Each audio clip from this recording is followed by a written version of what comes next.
Dar truputį informacijos taip pat apie vieną gybą peilių galandinimą, ne galandinimą, dasiaštrinimą. Sakykime, tokį peiliuką. Pirmas galandinimas turėtų būti rimtas ant akmenų, kuris truks, jeigu reikia dar išlyginti tokias vietas, truks tikrai ne 1 valandą. Na ir, sakykime, pasigaląsti, idealiai pasidarot, susivedat kampus, o toliau žinokit, užtenka tokio akmenėlio. Labai ilgam laikui užtenka tokio. Tai va, čia visiškai dedama yra va taip ir stumime į priekį. Viskas.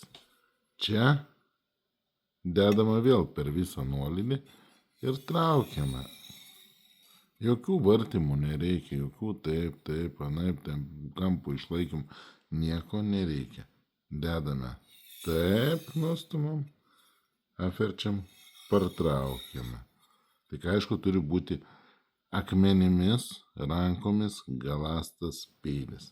Jeigu jūs, sakykime, galasit ant staklių, ten mikro, tik tai nuo pačią galūnę, tada tas reikalas nepaės. Jūs jau taip nedasieksit pačią ašmenuko. O sakykime, kad ant akmenų galastas yra, jums užteks va taip. Ir visada toks viena gyba peilis, jis bus be galo aštrus. Be galo, be krašto aštrus. Va, biški patraukiu, tai dar pamatysit.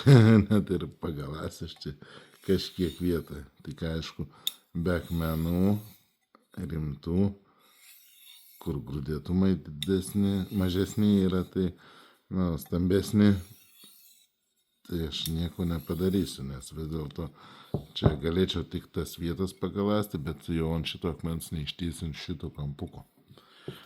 Na, biškutį pagalandau, pažiūrėkim. Matot? Ima. Iki.